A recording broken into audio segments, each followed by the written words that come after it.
Zela dicari. Ayo tunjukkan bakat kalian, kalian pasti bisa.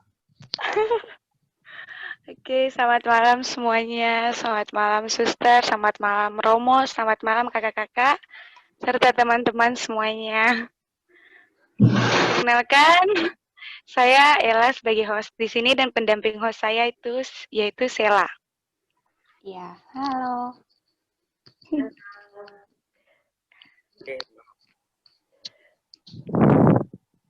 Jadi untuk memulainya kita bisa doa pembuka dong ya. Aku pilih aja ya, nggak apa-apa kan? Mendadak nih. Oke. Canggih aja deh. Oke, marilah kita mulai doa sebelum mulai acara kita. Dalam nama Bapa dan Putra dan Roh Kudus. Amin. Allah Bapa dalam surga, terima kasih atas penyertaan-Mu sepanjang hari ini. Terima kasih Kau telah bersedia mengizinkan kami berkumpul melalui online ini secara virtual di Zoom ini untuk melakukan kegiatan kami pada malam hari ini membahas tentang tema BKSN kami. Allah adalah kasih. Semoga apa yang diberikan oleh Romo bisa menjadi berkat dan ilmu yang berguna bagi kami untuk kedepannya membantu mewartakan kasih dan sabdamu dalam acara ini. Semua doa ini kami satukan dengan doa yang diajarkan putramu sendiri. Bapa kami yang ada di surga, dimuliakanlah namamu. Datanglah kerajaanmu, jadilah kehendakmu di atas bumi seperti dalam surga. Berilah kami rezeki pada hari ini, dan ampunilah kami Yesus bumi dalam surga yang bersalah kepada kami, dan janganlah kami rezeki dalam hari ini, berilah kami dari yang jahat. Ampunilah kesalahan kami, seperti kami pun mengampuni yang bersalah kepada kami, dan jangan memasukkan kami ke dalam pencobaan, tapi bebaskanlah kami dari yang jahat. Amin. Dalam nama Bapa dan Putra dan Roh Kudus. Amin. Silakan host. Terima kasih Kakak Anggi. Iya, seperti yang kita ketahui tema kita di malam hari ini yaitu Allah adalah kasih. Kita kan sudah tahu ya, ya Allah adalah kasih. Itu apa ya? Allah adalah kasih.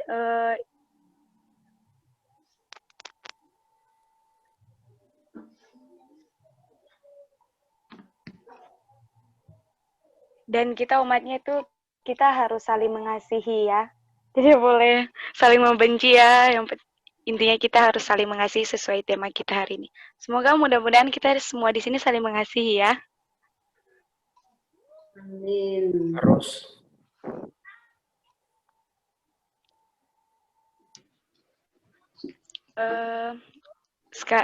Untuk memperdalam lagi tentang topik kita kali ini, saya ingin memberikan kesempatan kepada Romo untuk menjelaskan sedikit tentang topik kita. Silakan Romo. Baik, terima kasih host sudah menghantar kita dalam sesi perjumpaan kita malam hari ini. Iya, sama-sama Romo.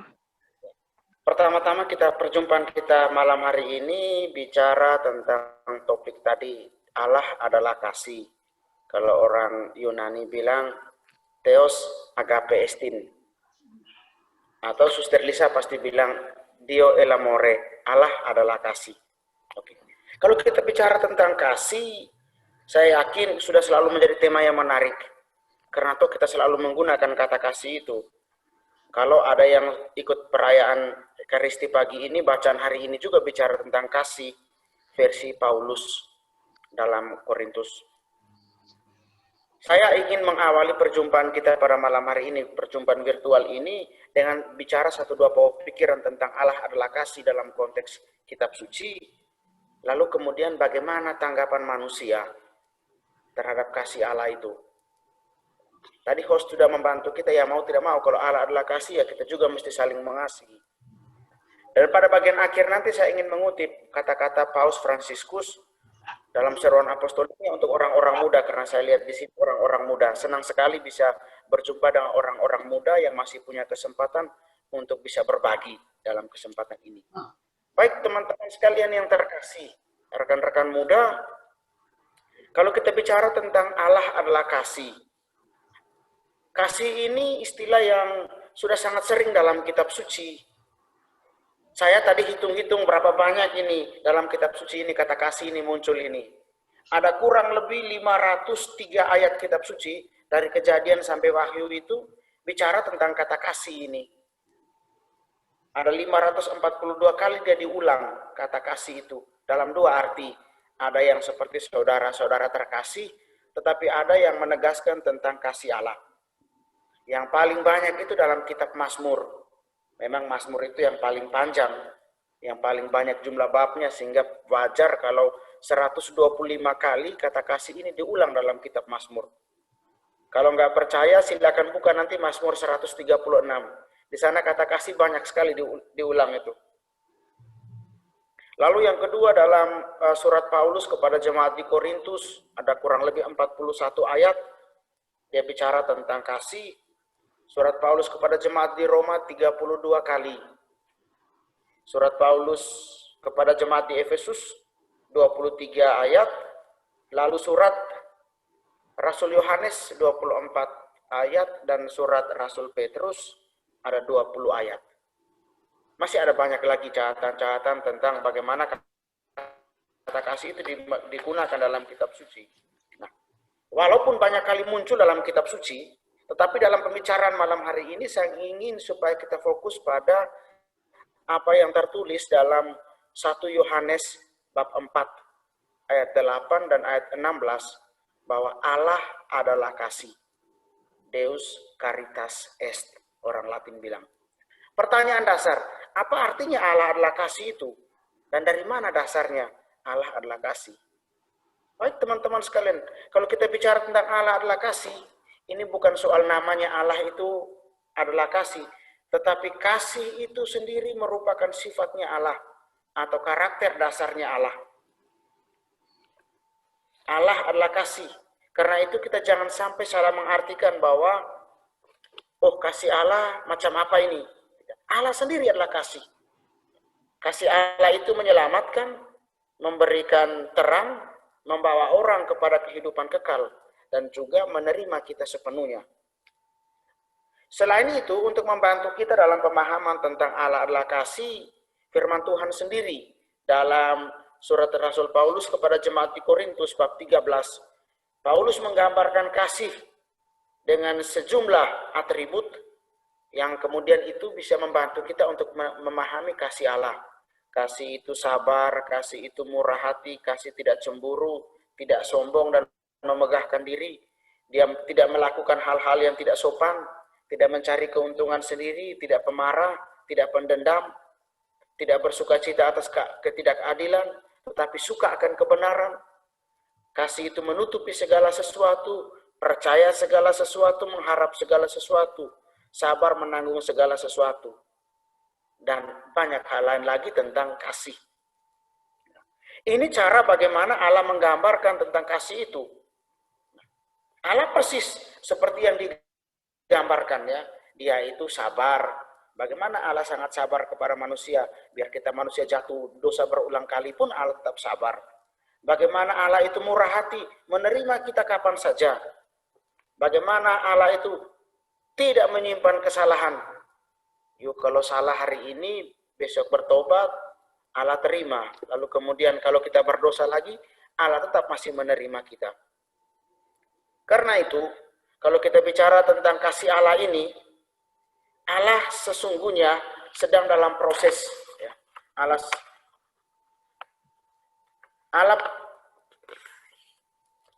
menghendaki supaya kita juga mengasihi. Nah, itu memang hakikatnya. Dari kodratnya Allah mengasihi kita. Karena itu dia mengharapkan kita juga mengasihi dia. Pertanyaan berikut, mana bukti kalau Allah itu adalah kasih? Mana bukti kalau Allah itu adalah kasih? Kalau kita bicara Allah adalah kasih, bukti paling nyata untuk kita sekalian adalah pribadi Yesus yang kita imani. Dia sebagai puncak dari pemenuhan kasih Allah. ungkapan kasih yang paling nyata dari Yesus adalah ketika dia mati di kayu salib. Karena itu untuk kita orang-orang Katolik, kita menyadari, orang-orang Kristen pada umumnya menyadari bahwa penderitaan, wafat, dan kebangkitan Yesus sesungguhnya merupakan proses untuk mendapatkan kemuliaan di surga dan serentak sekaligus sebagai anugerah yang cuma-cuma dari Allah, anugerah yang luar biasa dari Allah untuk manusia. Ini bukti yang paling nyata kalau Allah tidak hanya sekedar bicara bahwa dia adalah kasih, tetapi Allah menunjukkan kasih itu melalui kehadiran putranya Yesus untuk kita sekalian. Itu berarti Yesus menjadi contoh nyata untuk kita sekalian kalau kita mau mengasihi. Kalau tadi kita bicara tentang Allah adalah kasih, bagaimana tanggapan manusia? Tanggapan manusia. Saya bicara dua hal ini tanggapan manusia. Pertama, tanggapan manusia yang namanya Yesus Kristus. Yang kalau tadi dikatakan sebagai bukti atau puncak pemenuhan kasih Allah kepada manusia. Bagaimana tanggapan Yesus sendiri kepada kasih Allah? Yesus, sebagaimana kita tahu, dia menerima tugas perutusan dari Bapa itu sebagai bagian dari ketaatannya kepada Bapa. Dan dia laksanakan itu dalam kesatuan selalu dengan Allah. Dan tetap dalam kesetiaan. Jadi tanggapan Yesus, pertama dia menerima. Yang kedua, dia tetap membangun hubungan dengan Bapa dan mengungkapkan itu melalui kesetiaannya dalam melaksanakan tugas perutusan. Melaksanakan apa yang Tuhan perintahkan. Lalu kalau tanggapan kita manusia biasa ini, bagaimana? Dalam kitab suci selalu dikatakan, kita semua harus saling mengasihi. Kita harus mengasihi. Mengapa kita mesti mengasihi? Kalau kita bicara tentang mengapa kita mesti mengasihi, poin pertama, karena Allah adalah kasih dan dia sudah mengasihi kita terlebih dahulu. Dan poin kedua, kita mesti mengambil bagian dalam sifatnya Allah, dalam karakter Allah tadi. Kita mesti ikut ambil bagian dalam kasih itu. Allah tidak hanya berbicara, tetapi juga menunjukkannya dalam tindakan nyata melalui kehadiran Yesus. Karena itu, kalau kita manusia mau menanggapi, saya dan Anda sekalian, kalau mau menanggapi tentang kasih itu, maka pertama-tama kita mesti selalu hidup dalam kesatuan dengan Bapa dan Roh Kudus. Dan kemudian siap untuk melaksanakan kehendak Allah. Kalau kita bicara tentang kasih manusia ini, kita manusia biasa, tidak gampang ini. Kalau sekedar bicara tentang kasih ya gampang-gampang saja. Tetapi kalau harus bagaimana mengaplikasikan, menunjukkannya itu dalam kehidupan nyata, tidak mudah. Kenapa tidak mudah? Karena dari kitab suci sendiri, Tuhan sebenarnya sudah bicara, siapa yang mesti kita kasihi. Saya catat paling kurang ada dua yang di dalam kitab suci. Kalau dari Injil Yohanes bab 15 ayat 17 dikatakan bahwa inilah perintahku kepadamu, kasihilah seorang akan yang lain. Artinya kita mengasihi semua orang tanpa ada pilih-pilih.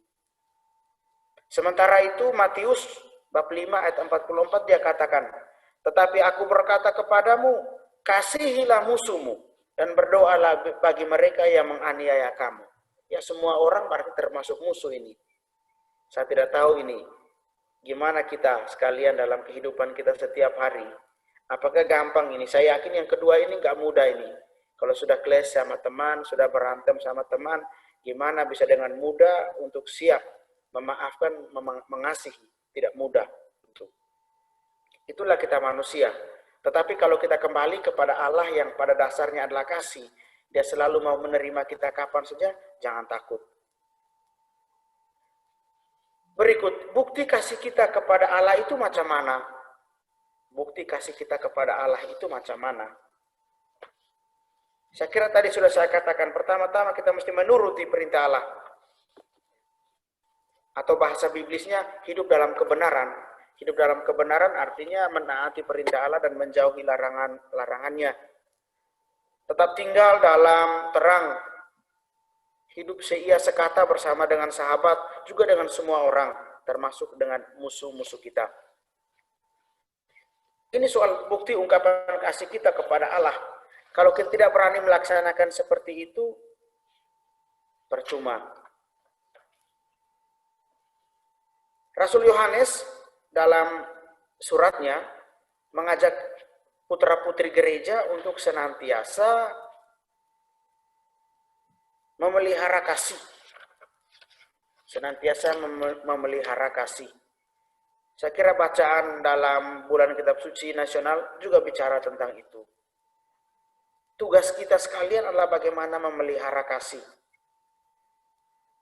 Dalam konteks bulan kitab suci nasional ini selalu biasanya kita diarahkan untuk bicara, tidak hanya sekedar bicara, tetapi sampai dengan pada bagaimana rencana tindak lanjut. Penerapannya apa kalau kita bicara tentang kasih ini? Saya kutip dari apa yang dikatakan oleh Paus Fransiskus dalam surat apostoliknya untuk orang-orang muda, Christus Vivit. Kepada kaum muda, Paus menyampaikan 4 hal terkait kebenaran. Pertama, bahwa Allah adalah kasih yang kita perbincangkan malam hari ini. Yang kedua, Kristus menyelamatkan kita sebagai bagian dari pemenuhan kasih Allah. Yang ketiga, Kristus itu hidup. Dan yang keempat, Roh Kudus juga memberikan hidup. Paus dengan sangat bijaksana dia katakan gini, pertama-tama saya ingin mengatakan kepada kalian kebenaran ini. Allah mengasihi kamu. Tidaklah penting jika kamu telah mendengar hal itu. Saya ingin mengingatkan kamu sekali lagi bahwa Allah mengasihi kamu. Jangan pernah ragu tentang hal ini. Apapun yang terjadi dalam hidupmu, dalam berbagai keadaan, Allah tetap mengasihi kamu dengan kasih yang tanpa batas. Allah mengasihi kita itu tanpa batas. Kasih Allah tak ada batasnya, sejati tanpa pamrih, tulus, tiada modus. Tidak ada modus-modus dari Allah. Dalam berbagai keadaan, Allah mengasihi kita dengan kasih yang tanpa batas. Karena itu, bagi Allah kita adalah orang-orang yang berharga. Kalau kita adalah orang-orang yang berharga, kita harus menjadi perpanjangan tangan Tuhan. Karena itu, Allah menghendaki supaya kita selalu juga saling mengasihi. Kepada Hosea, dalam nubuatnya, Hosea katakan begini, aku menarik mereka dengan tali kesetiaan dan dengan ikatan kasih. Bagi mereka, aku seperti orang yang mengangkat kuk dari tulang rahang mereka. Allah mengangkat kita sekalian dengan tali kesetiaan dan dengan ikatan kasih. Karena itu, kalau kasih Tuhan sudah begitu besar kepada kita, bahkan menguasai diri kita, maka kita pun wajib untuk berbagi kasih dengan sesama. Maka saya kira Yesus dengan amat bijaksana ketika dia katakan, kamu telah memperolehnya dengan cuma-cuma, karena itu berikanlah itu dengan cuma-cuma. Jangan sebaliknya minta cumi-cumi lagi kan. Yang berikutnya itu tambahan saya. Kita sudah menerima gratis dari Tuhan, kita juga mesti beri secara gratis kepada sesama. Jangan kita mengasihi karena kita mau dapat sesuatu. Ini yang sering kali terjadi. Orang mau mengasihi hanya karena ada sesuatu di balik itu. Itu ajakan Paus Fransiskus untuk kita sekalian orang-orang muda. Nah, dalam konteks kita bulan kitab suci nasional ini, penerapannya kita apa? Saya catat paling kurang 3 hal ini.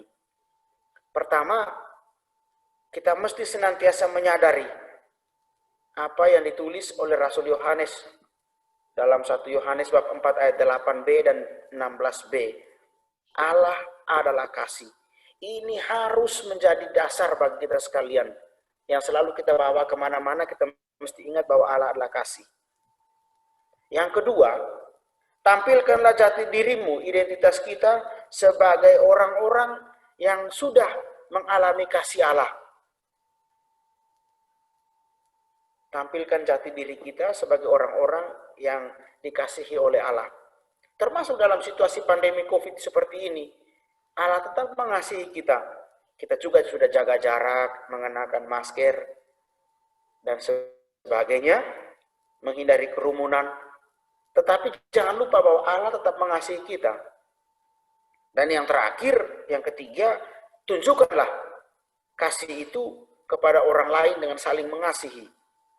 Percuma kalau kita diskusi malam ini, tetapi pada akhirnya kita tidak mengasihi. Masih ada yang simpan-simpan dendam, masih ada yang clash sama teman. Ini yang mesti kita bangun. Hanya dengan ini maka bulan kitab suci menjadi sesuatu yang berarti untuk kita sekalian. Baik teman-teman sekalian yang terkasih, perbincangan kita tentang kasih ini akhirnya bermuara pada apa yang dikatakan oleh Paus Fransiskus. Saya kutip sekali lagi dari Kristus Wiwit. Dia katakan, kasihnya adalah sebuah kasih yang tidak membebani atau menindas. Kasih yang tidak meminggirkan dan tidak membungkam dan tidak diam. Kasih yang tidak merendahkan atau memperhamba. Itulah kasih Tuhan. Cinta kasih sehari-hari, bijaksana dan menghargai, bebas dan membebaskan, menyembuhkan dan memajukan. Itulah kasih Tuhan. Tuhan tahu bagaimana harus membangkitkan, bukan menjatuhkan, mendamaikan, memberikan kesempatan baru kepada orang, bukan untuk menyalahkan orang. Dan Tuhan lebih tahu apa yang akan terjadi di masa depan daripada di masa lalu. Teman-teman sekalian yang terkasih, ini 1-2 catatan dari saya terkait Allah adalah kasih. Poin saya adalah bahwa pertama kita mesti memahami bahwa kasih Allah itu adalah karakter dasar Allah, sifatnya Allah. Kalau kasihnya seperti ini, bukti Allah mengasihi kita itu dalam diri Yesus, dan dia memanggil kita untuk senantiasa mengasihi. Praktek kasih kita beda-beda ini. Beda-beda. Kalau Romo mungkin bicara kasih, kalau nasihat orang ya sudah kasih harus begini. Tapi nggak mudah juga kan kalau dalam kenyataan. Ketika ada orang yang begitu mengecewakan, ini segala sesuatu, tidak mudah tentu. Nah, mungkin dari sesi berikutnya teman-teman bisa sharingkan pengalaman, atau mungkin ada yang mau mengajukan pertanyaan, silakan saya kembalikan melalui host nanti, bisa mengatur kita untuk berdiskusi, bercerita, berbincang-bincang tentang ini. Sejauh mana kita memahami kasih Allah itu? Kalau kita memahami sungguh, saya yakin teman-teman sekalian sungguh paham bahwa Allah adalah kasih. Tetapi bagaimana praksis kasih kita ini? Bagaimana praksis kasih kita? Kasih tidak bisa dibeli dengan duit. Sebanyak apapun duit kita tidak bisa untuk membeli kasih. Karena itu, saya ingin supaya kita berbagi cerita dalam kesempatan ini. Saya hanya memberikan 1-2 pokok pikiran ini saja. Bahwa Allah adalah kasih, itu sebagai sikap dasarnya Allah, sifatnya Allah.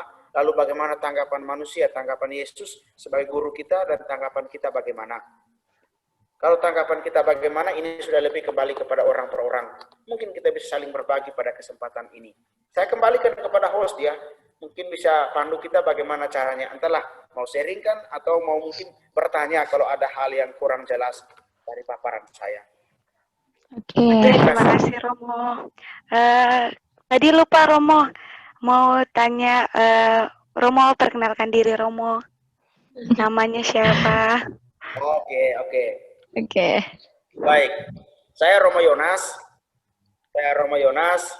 Saat ini bertugas di Keuskupan Agung Ende di Flores. Saya tahu tentang Suster Lisa ini ketika saya ada di Roma tahun 2013 sampai 2016, sehingga saya kenal dengan kongregasi suster-suster Lambung Kudus, ya, misionaris Sakrokostat.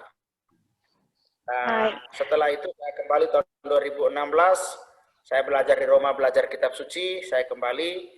Saat saya kembali, saya ditugaskan oleh Yang Mulia Bapak Uskup saat ini di Keuskupan, membantunya sebagai sekretaris, juga mengajar di Sekolah Tinggi Pastoral Atmareksa di Ende.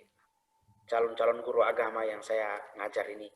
Calon imam juga ada di sana, tetapi saya tidak mengajar untuk calon imam yang di Ledalero, Maumere, tapi saya mengajarnya di Ende. Saya kira seperti itu ya saya.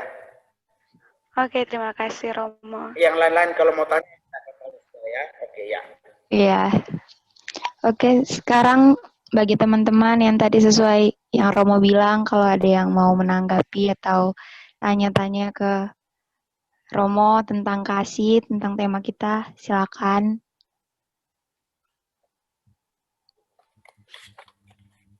Mungkin ada yang mau sharing juga, Iya. dipersilakan.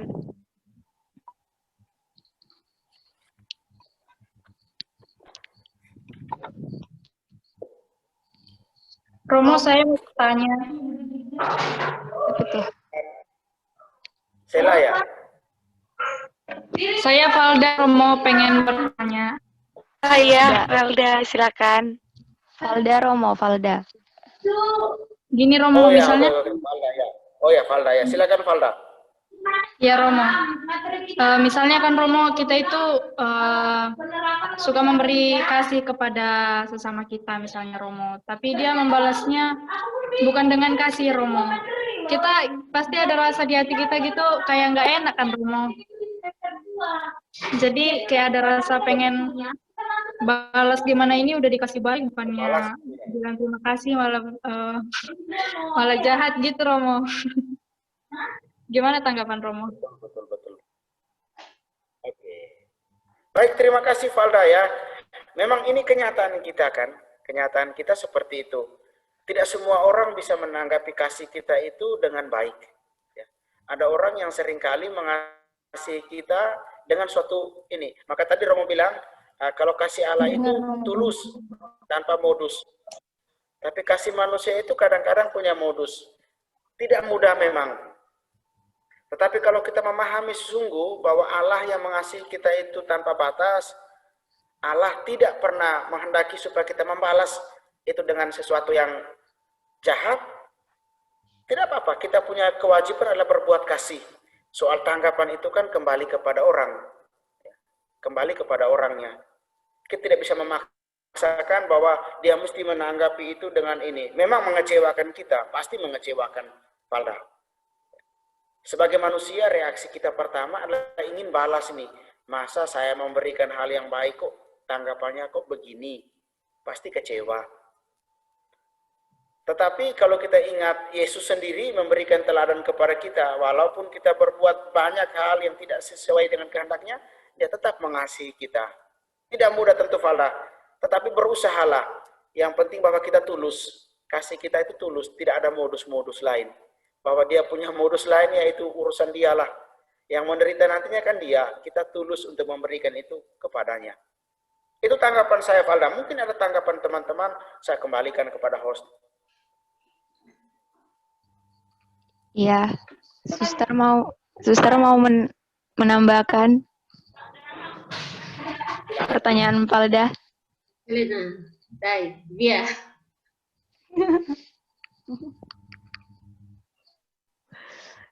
Suster Helena, Magister Postulan. Mau menambahkan sesuatu? Suster Helenanya mana?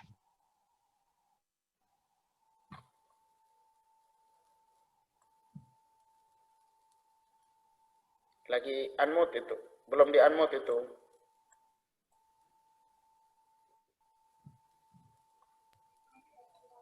Suster disuruh Iya. menambahkan. Mungkin. Selaku magistra postulan. Postulan di sampingnya, Kak. Postulan di samping. Mau menambahkan. Ada postulan di samping itu. Mungkin ada tanggapan suster, memang tidak gampang, apalagi ada postulan, ini nggak mudah nih. Ya betul Romo. Ngomong tentang kasih ya. Betulnya gimana nih? Iya. Iya, memang apa? Seperti yang Romo bilang tadi, ya mudah untuk omong saja ya, kita harus mengasihi, apalagi kalau misalnya mengasihi orang yang ya kita tahu bahwa dia tidak menyukai kita. atau juga tidak sependapat dengan kita, atau juga kita lihat orangnya ya dari mimiknya saja tidak suka dengan kita. Ya, kadang ya lebih mudah mengasihi orang yang ya dia membalas juga dengan kasih kepada kita. Tetapi tantangan untuk kita bagaimana kita mengasihi.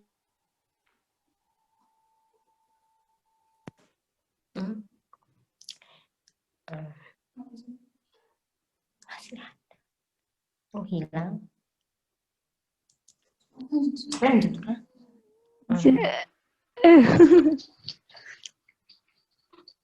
Memang tidak gampang, Suster. Tidak mudah. Kita manusia punya kecenderungan manusiawi itu adalah mengasihi orang yang kita suka. Ya. Yang kita suka, yang sesuai dengan pikiran kita, yang sejalan sama kita. Tidak gampang. Tetapi sebagai murid-murid Tuhan, kita mesti menyadari bahwa ya ada orang lain juga. Ya. Yesus sendiri tadi Romo kutip dari Matius bab 5. Kasihilah musuhmu dan berdoalah bagi ini yang tidak gampang ini. Paling kurang suster, Romo, para calon suster, kita mesti mendoakan orang-orang seperti itu supaya hatinya terbuka. Iya. Itu tanggapan saya, Suster. Terima kasih, Suster, untuk ini masukannya ya. Memang tidak gampang ini. Ini pengalaman juga kan, kita semua tentu berangkat dari pengalaman kita. Ya, Romo. Yang lebih mudah mengasihi itu ya. Saya kembalikan kepada host. Mungkin ada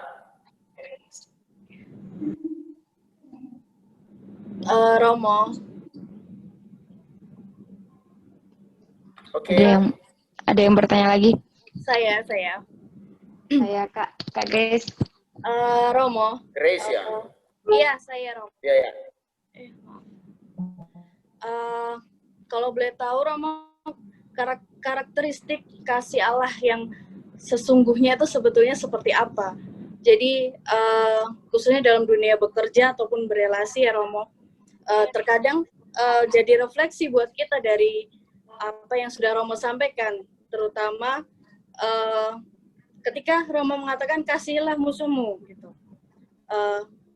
Saya melihat di diri saya sendiri ya, terkadang kita baik sama orang, tapi kata tulus itu masih dipertanyakan gitu dengan pribadi masing-masing.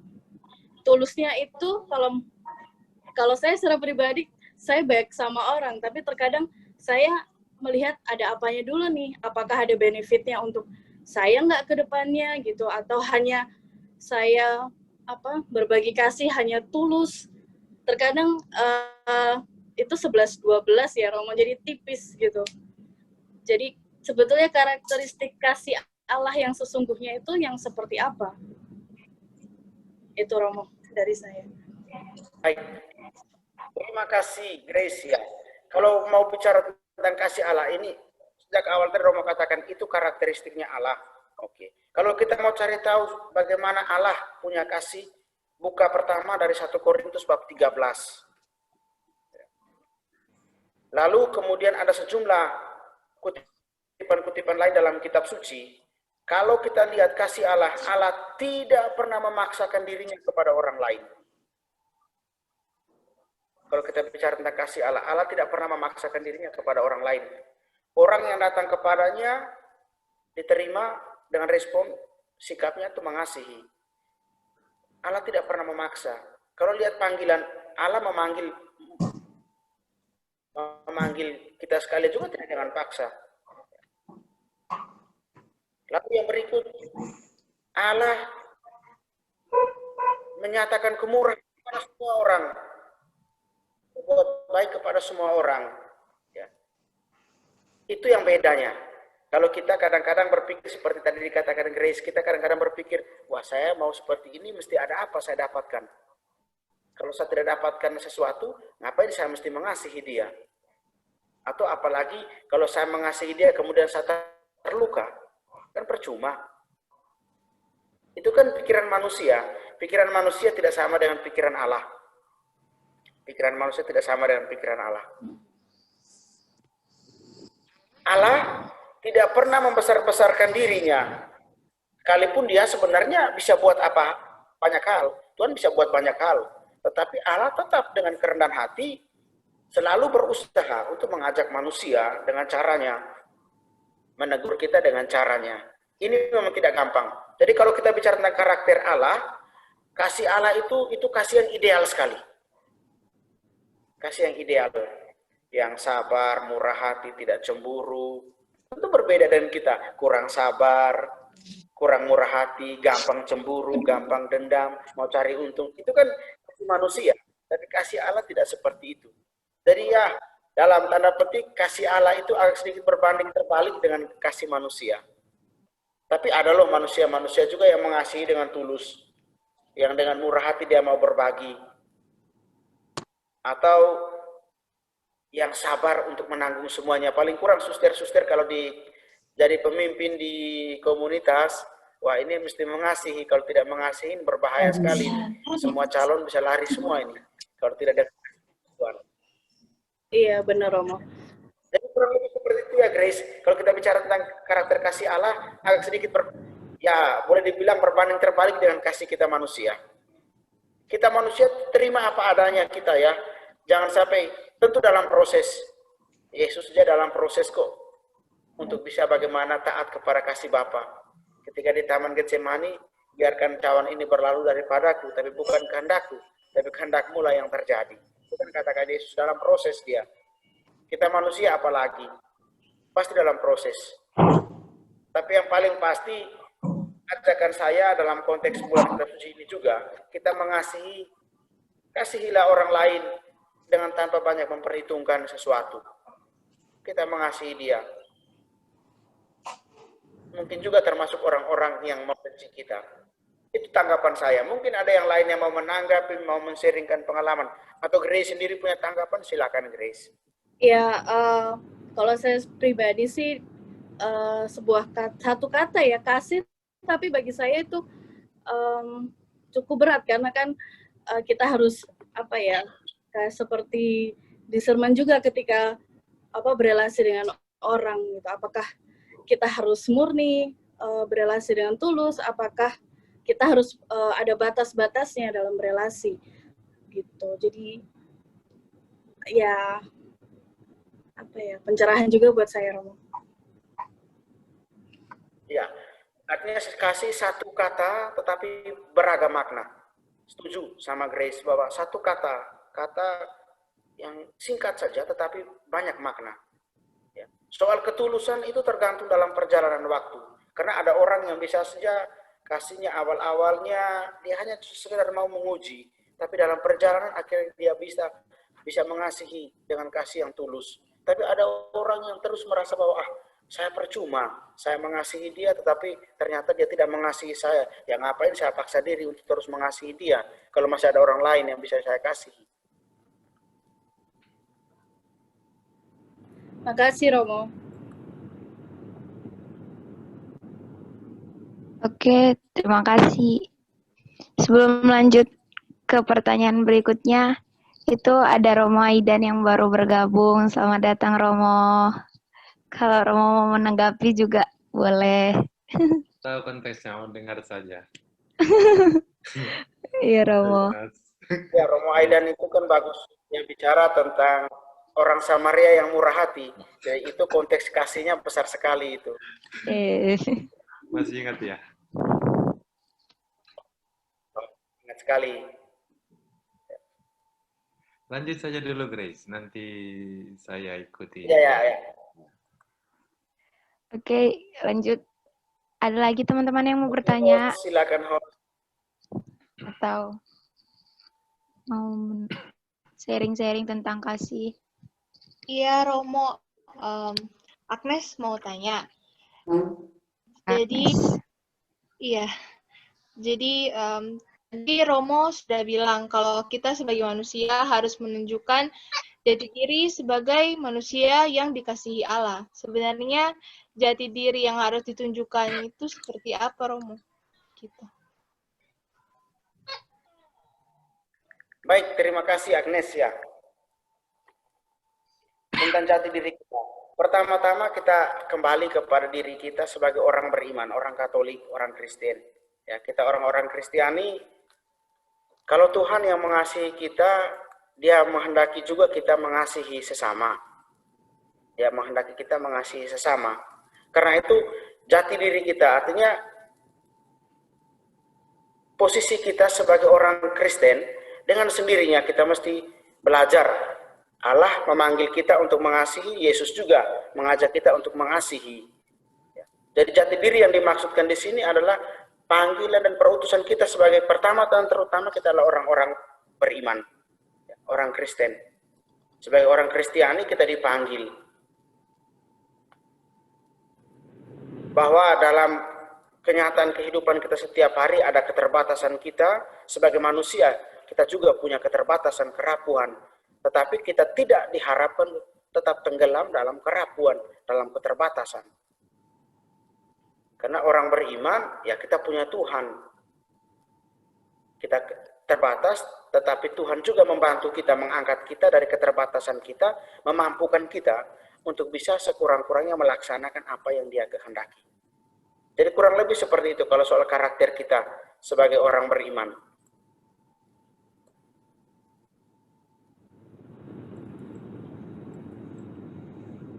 Bagaimana Agnes? Ada tanggapan? Iya, makasih. Ya, ternyata karakternya tuh seperti itu, tapi sepertinya harus dikembangkan pelan-pelan karena sebenarnya susah sih untuk mengasihi. Kata mengasihi itu berat sekali karena ya manusia punya karakteristik yang masing-masing dan ya begitulah Romo. Beda-beda. Iya. Iya. Baik. Iya. Semua kita dalam proses ya. Selalu dalam proses. Kita bertumbuh juga dalam proses. Demikian juga ketika kita bagaimana kita menanggapi kasih Allah, mau mengaplikasikan kasih Allah itu juga selalu dalam proses. Tidak sekali jadi. Ada jatuh bangunnya, itu pasti. Saya kira kalau kita ini, kita bukan orang-orang yang sempurna cuma Bapa di surga dan Yesus putranya, Dia yang sempurna. Kita orang-orang yang terbatas, segala sesuatu berada dalam proses. Termasuk juga dalam mengasihi, selalu dalam proses.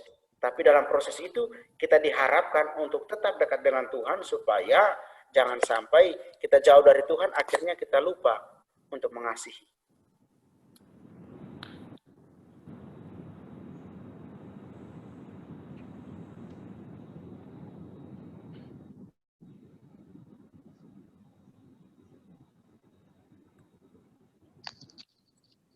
Oke, bagaimana host? Sela?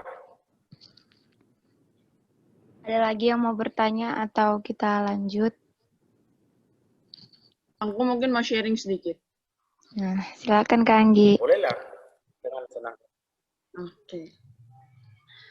Tadi ketika Romo Yonas menjawab pertanyaan dari si Valda, aku sempat berpikir mengingat tentang kehidupan bersama. Jadi aku tuh SMA dan asrama tuh di tempat yang bisa dibilang pendidikan homogen. Jadi sekolahku dan asramaku isinya cewek semua. Dan dididik sama suster. Jadi aku tuh ngerasa di dalam sini tuh benar-benar ya mengasihi orang yang kita nggak suka tuh memang benar bisa dibilang emang berat sih. Berat banget. Apalagi yang suka gibah. Jadi istilahnya suka ngomong kita di belakang gitu. Walaupun kita ngerasa emang peka, tapi kita mau ngomong langsung ya seperti itu. Aku juga ngerasa hidup yang dibilang sekolah homogen itu yang didampingi suster mirip-mirip bisa dibilang pembinaan hidup pembiara. Soalnya ada ya waktu-waktunya aturan, jadi kayak doa malam lah, rekoleksi, misa, dan ya seperti itulah. Ketika kita diomongin seperti itu, memang terkadang kita berpikir seperti ini. Belajar bodoh amat tuh sebenarnya tuh penting banget, cuek banget sebenarnya kita ngerasa. Tapi kalau misalnya kita ngerasa terlalu apa sih ini dia ngomongin aku terus kita pengen langsung ngejudge di situ, langsung pengen marah, tapi kita pikir dulu sama orang lain. Pasti nanti akan ada di belakang kita dari orang itu yang akan ngomong lagi. Jadi coba kita bawa dalam doa atau biasa bisa dibilang konsul sama pembimbing asrama seperti suster gitu. Masalahnya seperti ini mungkin bisa ada, ya bisa dibilang jalan keluarnya.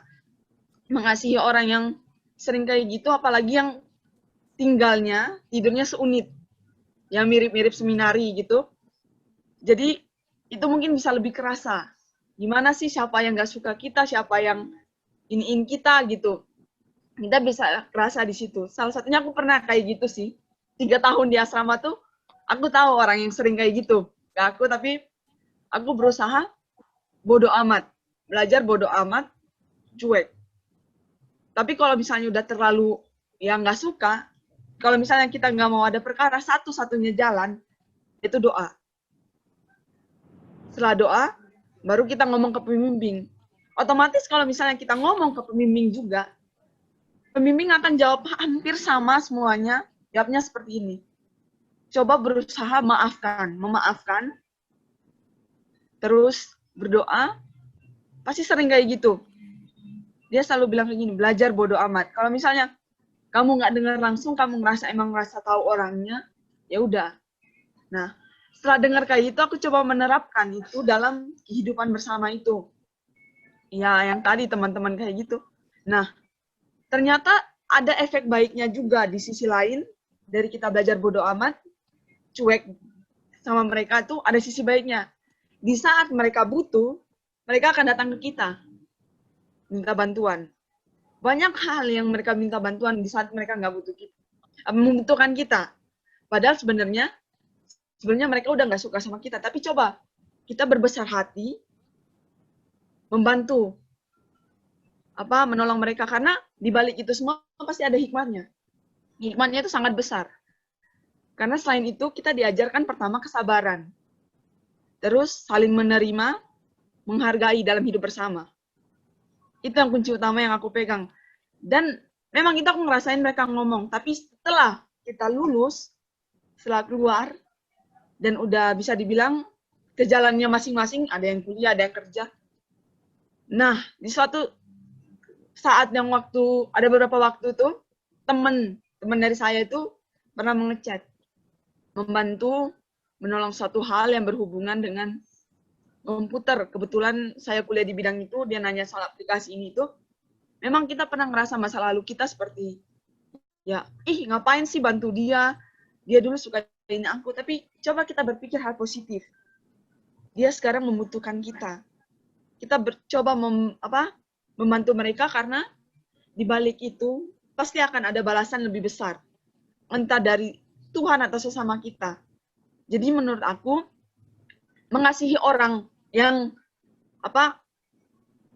bersalah kepada kita itu memang berat, tapi coba berusaha kita membuka hati, membuka diri untuk menerima orang itu kembali. Toh di balik itu semua pasti akan ada yang lebih besar, lebih bermakna dari hidup kita, karena hidup tanpa masalah hidup tanpa masalah tidak berwarna. Hidup tanpa rintangan itu bukan berwarna. Dengan adanya rintangan, masalah yang datang silih berganti, itu tuh pasti ada hikmahnya dan kita belajar arti dari sebuah hidup. Kalau aku sih itu, Romo. Oke. Terima kasih untuk sharingnya, Anggi. Ya, tepat sekali Anggi pengalamanmu ya.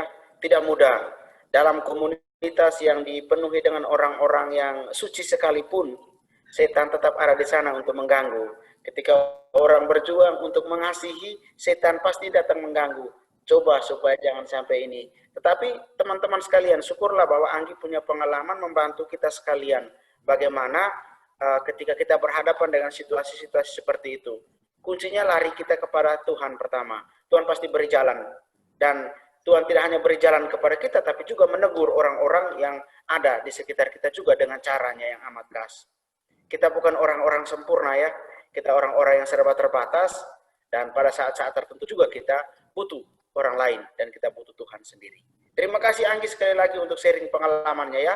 Mungkin yang lain yang mau berbagi atau mau bertanya silakan. Romo Aidan tuh juga ada suster. Kita semua juga punya.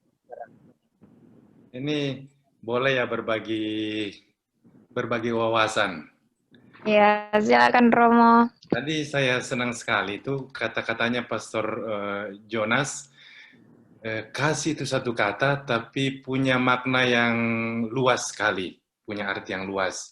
Dan tema pertemuan ini adalah Allah adalah kasih, Deus Caritas es, benar ya?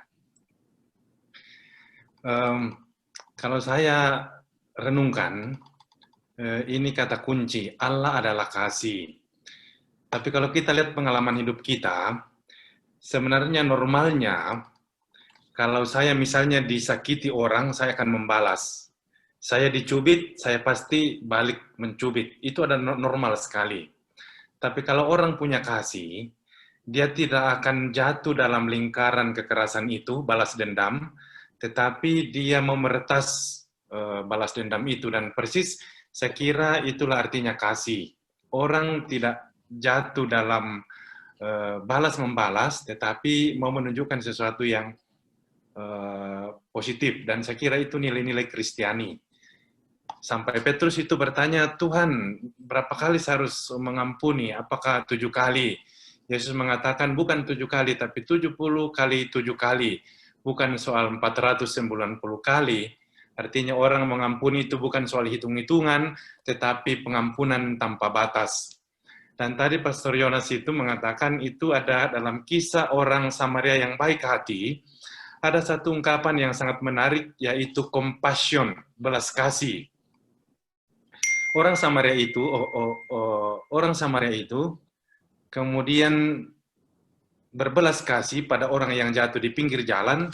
Dia merangkulnya, dia merawatnya, dia naikkannya atas keledai, membawanya ke tempat penginapan, merawatnya di situ dan memberikan garansi, tolong orang ini dirawat, kalau saya pulang dan itu masih kurang, saya akan bayar. Itu kata yang luar biasa, compassion, belas kasih. Dan dalam Injil Lukas, kata ini ditemukan hanya 3 kali.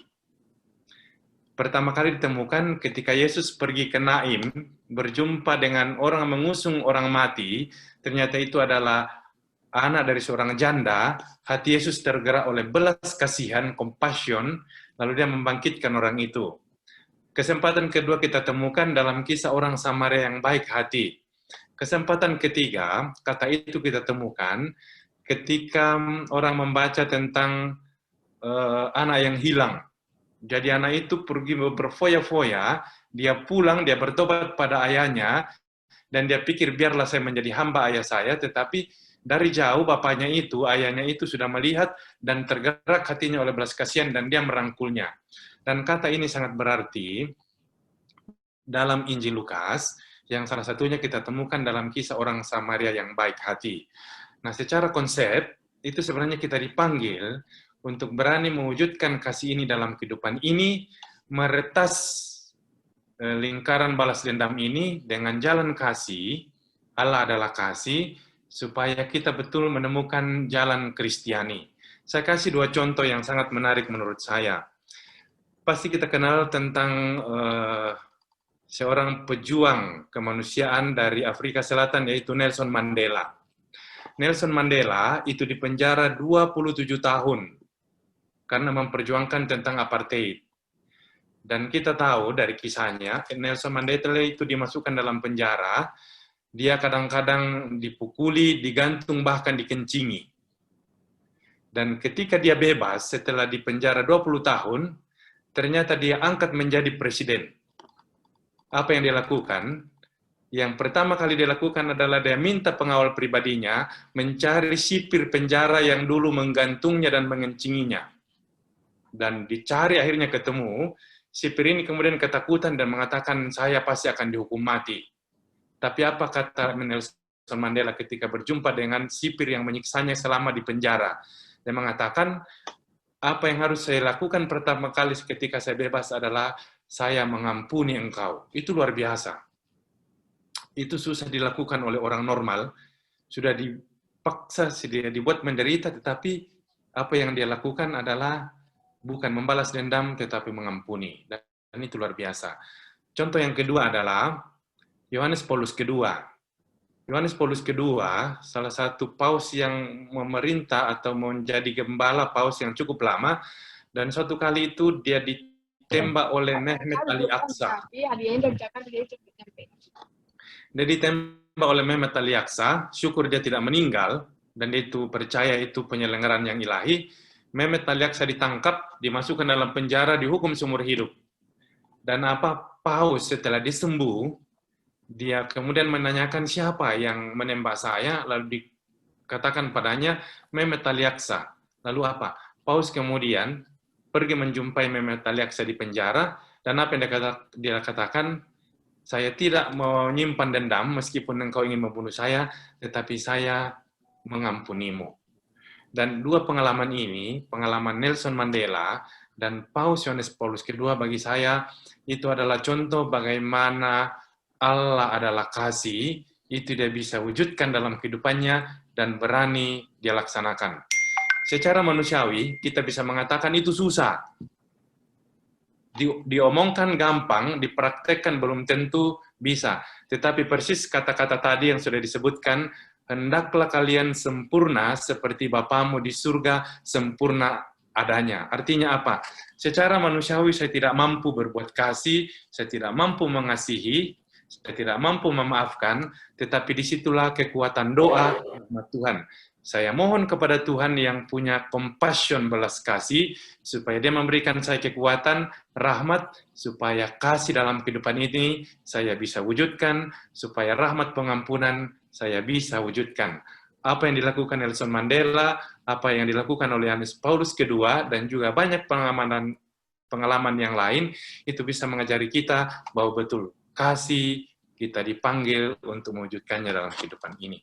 Mungkin itu tambahan pemahaman saya tentang tema Allah adalah kasih, dan kita dipanggil untuk merasakan kasih Allah itu dalam kehidupan ini. Baik, Sela. Oke, terima kasih Romo Aidan. Ya.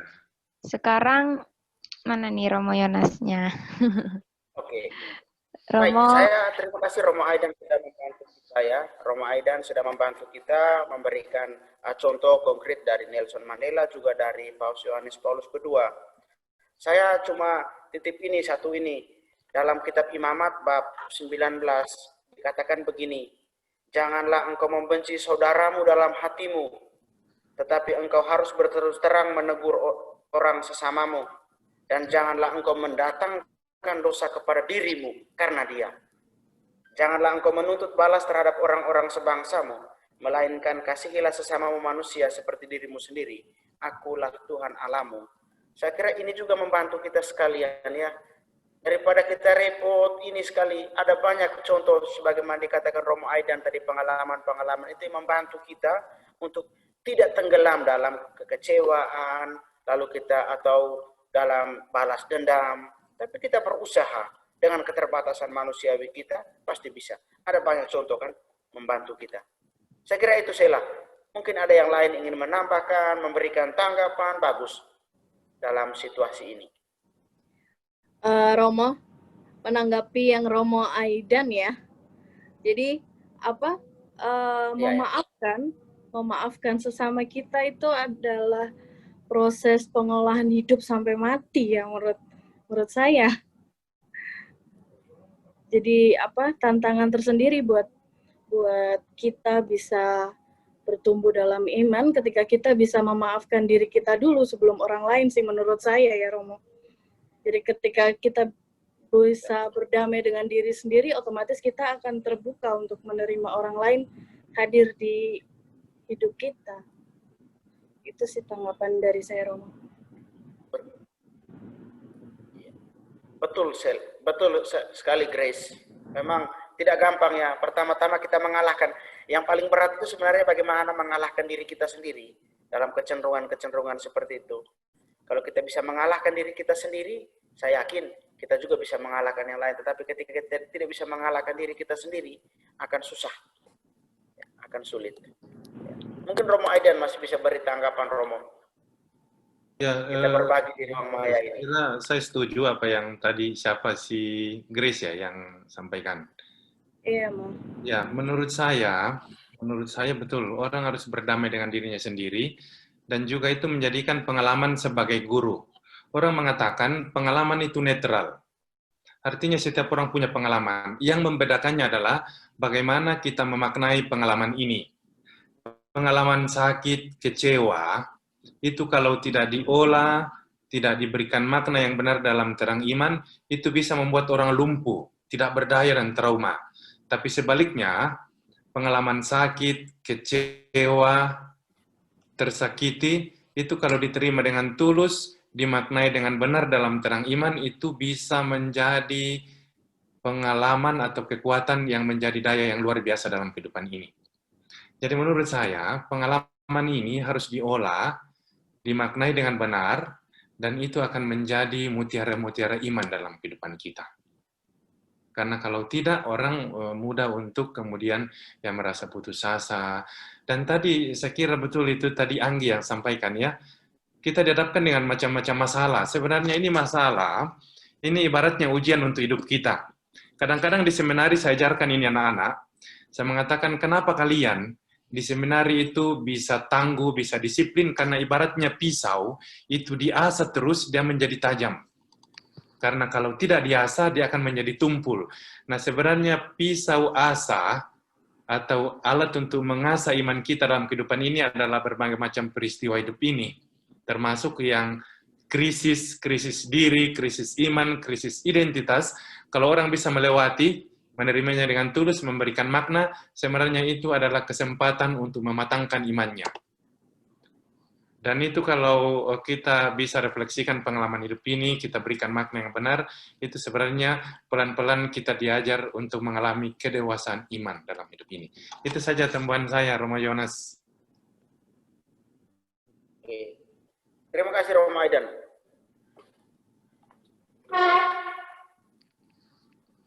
Kita kembali kepada host. Gimana tadi? Itu tadi sharing Kanggi ya? Kanggi gimana? Udah dapat kesimpulannya? Kangginya mana ini?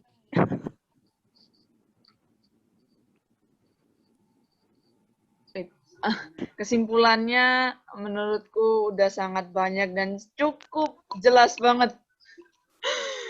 Sangkut paut, sambung menyambung menjadi satu. Jadi udah puas ya Kanggi? Nusantara.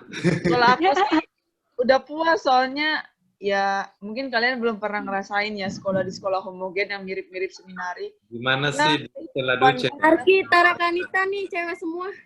Tolong ya, belum nih, bukan Tarakanita. Jadi bukan Romo, aku Santa Maria punyanya OSS. Tahun berapa? Baru lulus tahun kemarin. Oke. Jadi ya, nah kehidupanku ya mirip-mirip seminari sih, hukuman dan lain sebagainya. Iya, banyak perjalanan ya Kanggi. Ya seperti itu. Kalau aku dari SD sampai SMA di yayasan terus. Aku tidur, tempat tidurnya kayak seminari barak. Tempat tidur tingkat. Nggak pakai kasur ya? Pakai kasur lah, mau kalau nggak pakai kasur nggak nyenyak tidur. Seminari nggak pakai kasur. Hanya bedanya kan pakai kasur.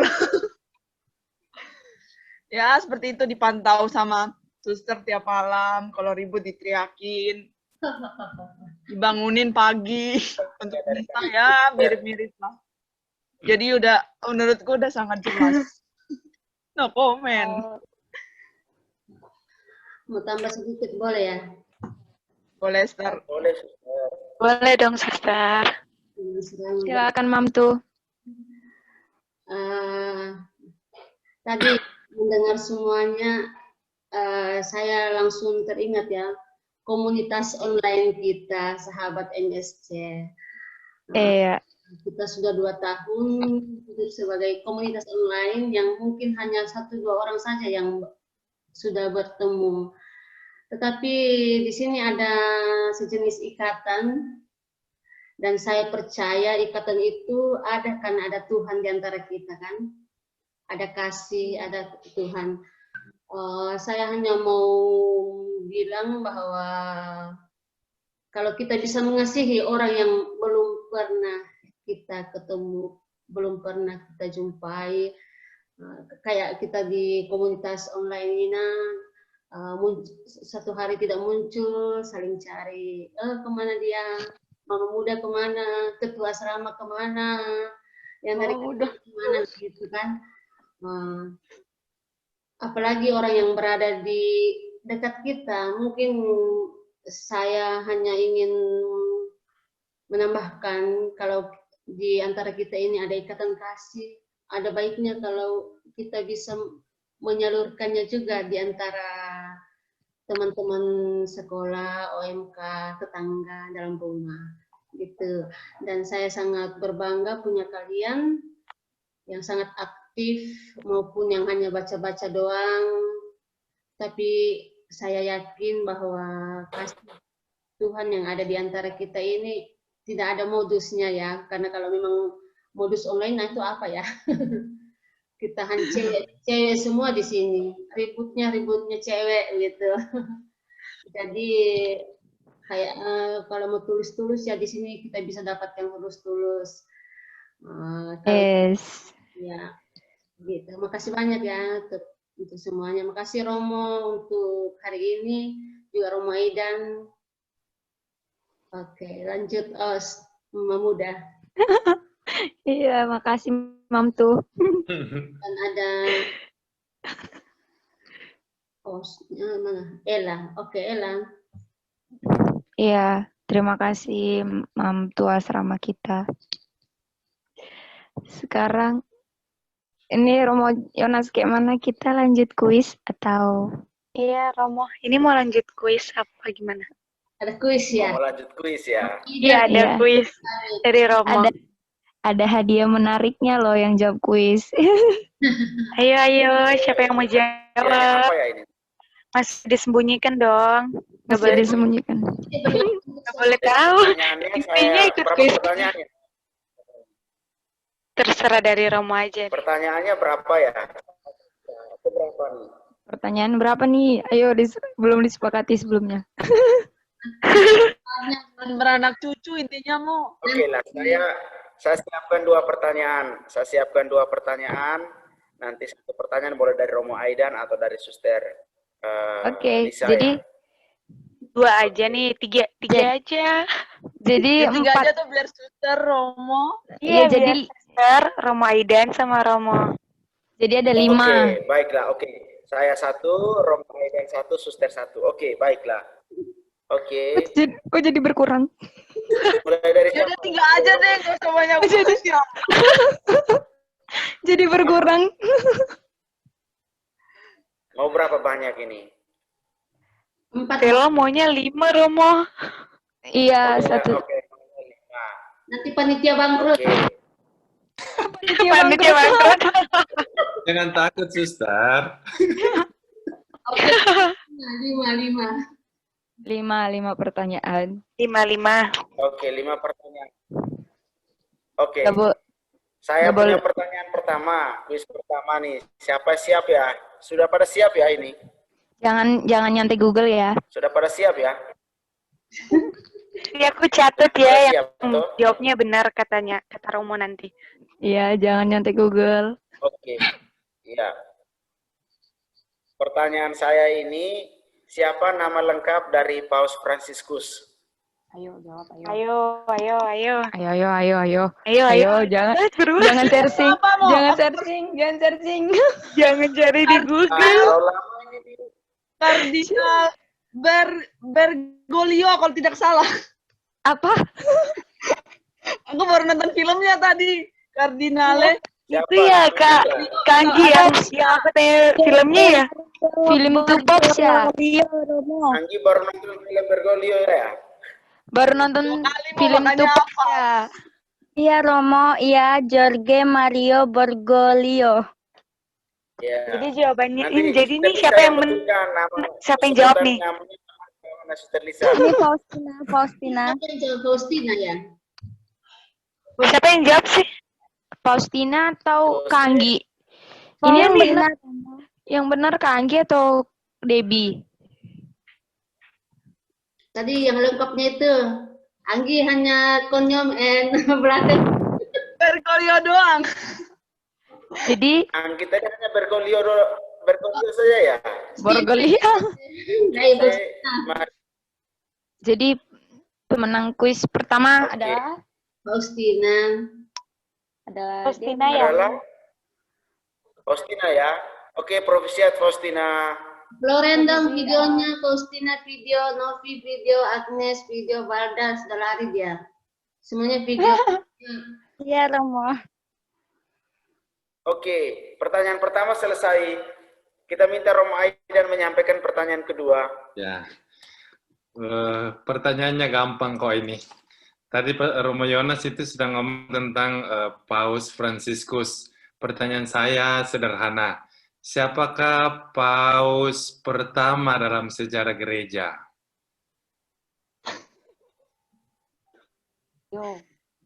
Ayo, siapa? Yo. Itu banyak banget pausnya, astaga. Paus pertama. Pertama lah. Ayo.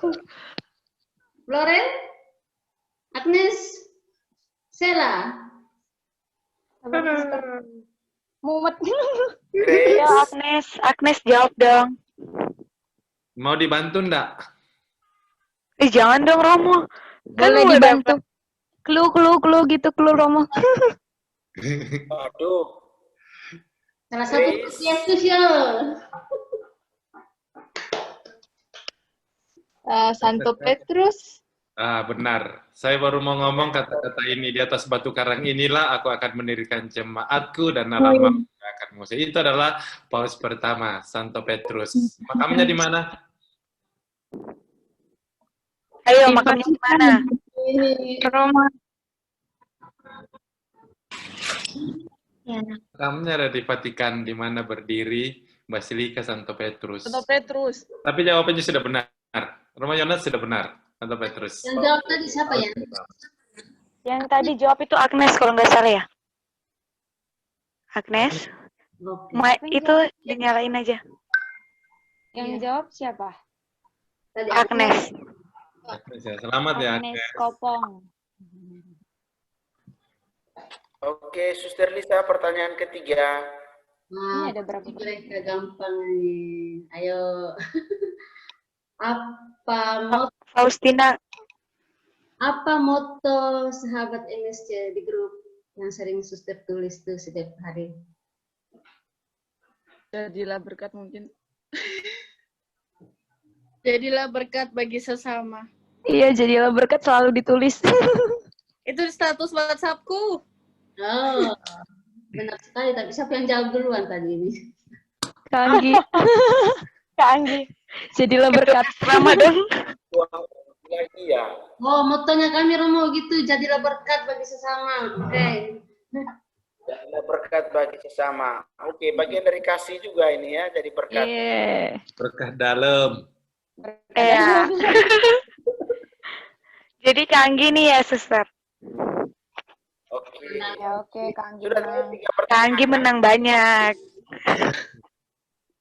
Sudah cukup pertanyaannya ya? Lagi 2 Romo. Dua lagi. Lagi 2. Oke.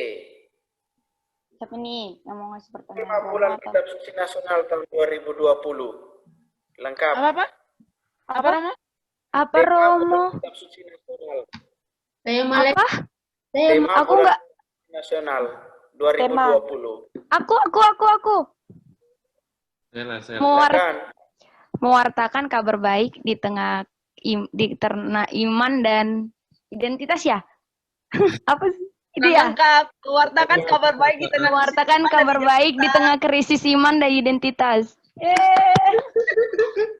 Siapa nih yang jawab nih? Sela. Oke. Sela apa Kanggi? Aku udah jawab semua baru Sela bang. Jadi siapa ini, aduh? Ella.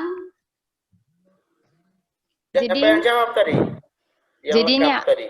aku Jadi atau siapa Kanggi? nih? Sela atau Kanggi? Sela. Sela ya? Ayo Kanggi, terima atau enggak aku yang menang? Oke, pertanyaan terakhir dari Romo Aidan. Yang tua ngalah. Pertanyaan kelima ya? Orang tua kalah. Iya, pertanyaan kelima.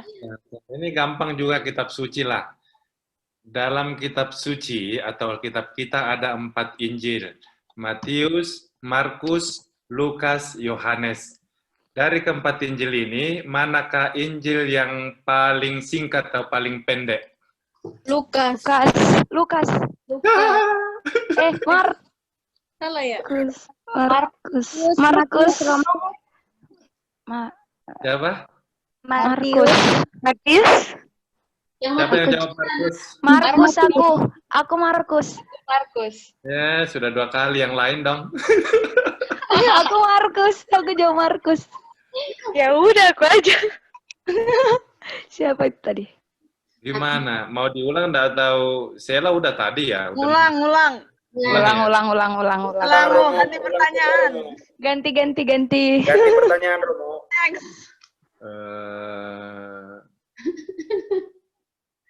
Oke. Kitab suci lagi ya? Boleh ya? Oke, Roma. Sedikit susah enggak apa-apa? Mereka pintar. Ya, oke. Kisah penggandaan roti itu ditemukan dalam keempat Injil, Matius, Markus, Lukas, Yohanes. Tapi dalam Injil manakah disebutkan bahwa yang memiliki 5 roti 2 ikan itu adalah seorang anak kecil?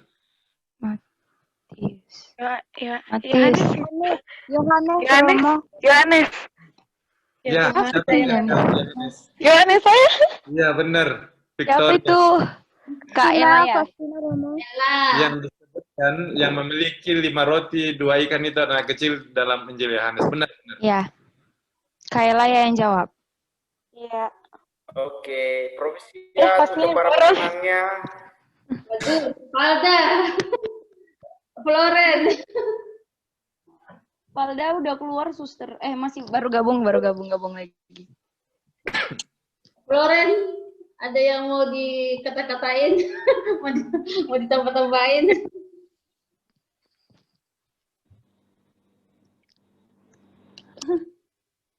Suara. Volume enggak ada deh.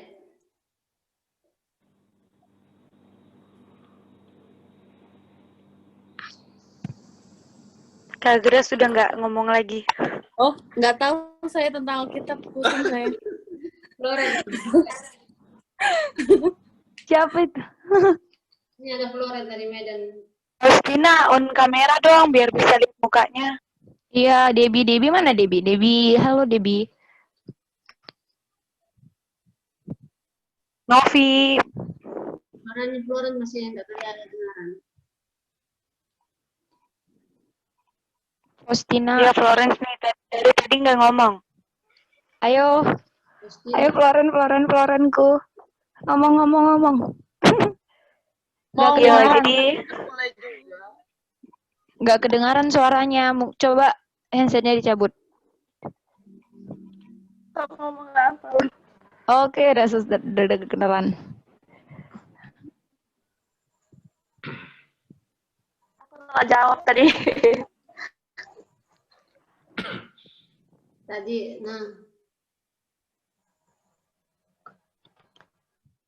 Ini Jadi gimana nih teman-teman udah mengerti tentang topik kita?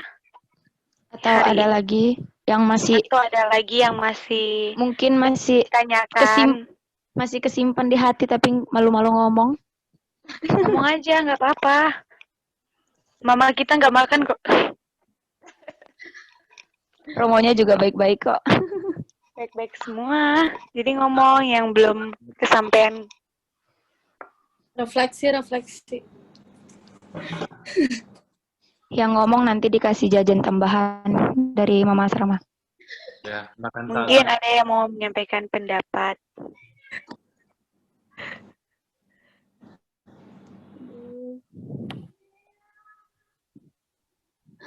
Hari ini peserta kita agak berkurang karena banyak yang sementara kuliah malam ya, sekolah malam. Iya, Kak Anli tadi tuh, suster. Kemarin banyak ya, sekarang berkurang. Para pemenang lektor Tentunya kurang. kan tanggal 20 melalui grup. Juga pemenang. Kami adakan Lomba. Lomba peserta Lektor. lektor 1, keduanya itu peserta yang ikut Zoom secara aktif. Ini ada banyak yang menang. Dapat Nggak kaos, ada yang dapat kaos. Dipilih 3 aja, suster. Biar nggak rebutan. Ya, nanti tanggal 20 ya. Dapat Tanggal kaos. 20 ya, diumumkan. Terus Jangan sekarang. kuis sore ini juga akan diumumkan hadiahnya diumumkan tanggal 20 gitu. Hadiahnya itu Pinang sama Siri. Wah, itu. Di sini banyak, suster. Aku bisa bawa. Udah ganti ya Kak Grace. Pokoknya ada juga. Jadi Kak Grace udah ganti ya, nggak pete lagi. Siapa itu yang ngomong tadi? Aku Sela. kan biasanya pete tuh.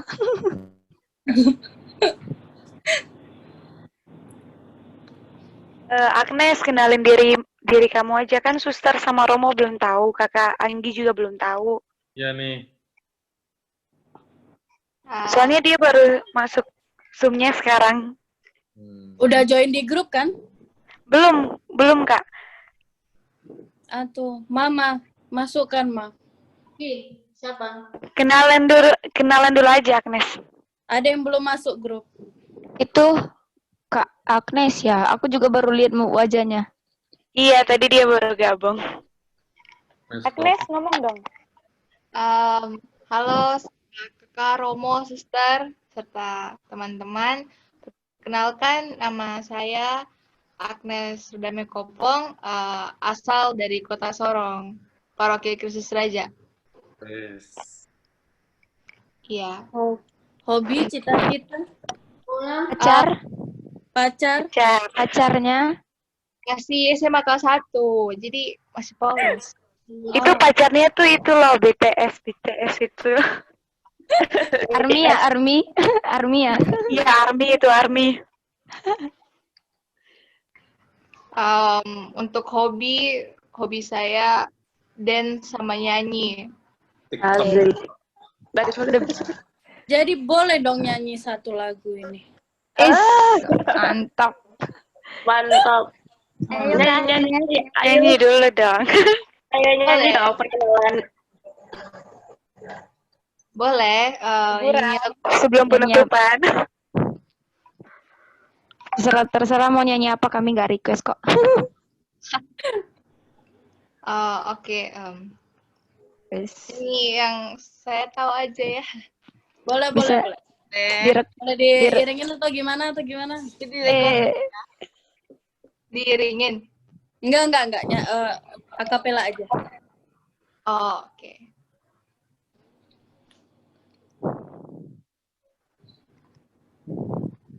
Hidup ini adalah kesempatan. Asik.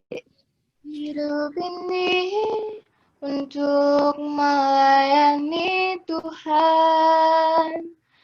Jangan sia-siakan waktu yang Tuhan beri.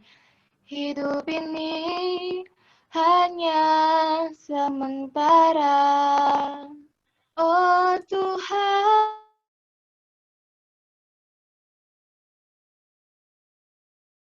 selagi aku masih kuat, bila saatnya nanti ku tak berdaya lagi, hidup ini sudah jadi berkat. Terima kasih. Keren. Makasih, Agnes. Sama Kak. Luar biasa. Ada lagi Selamat bergabung ya. Welcome home. Sahabat MNC. Selamat datang di anak-anaknya Mama. Dengan kakak ketua asrama kita. Udah tahu kan siapa ketuanya yang paling ganteng? Apa ganteng Sela, ya ampun. Cewek ganteng. Yang paling ganteng di asrama, itulah ketuanya. Dasar Sela. Nama iya, Kak, asramanya juga sepatu. cantik. Kenalin dong, itu ketua sama wakilnya Kak Grace. Oh, Hai, selamat datang di Sahabat MSC, aku ketuanya. Jangan Iya. kaget ya kalau di grup dibilang cewek ganteng. Karena dulu itu gunting dari cowok. Maria. Mas Joko ya? Mas Joko. Joko.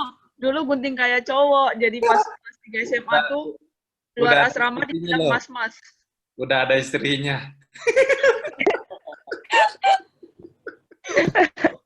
Anak Santa Maria ya? Iya. Oh, pantes. Anaknya Suster OSF. Fransiskan alirannya. Iya. Apa? Kalau salibnya itu apa? San Damiano ya? Ya. Ya, seperti itulah. Dan partnerku yang tadi, Kak Maria Grace. Hello. Say hi. Hai. Paling Jangan tua kapok-kapok kelihatannya ya. aku di sini ya. Jangan kapok-kapok masuk di grup. Kalau misalnya ada yang mau diomongin, unek-unek, diomongin aja ke grup biar semua bisa ngerti. Semoga Iya, betul. betah.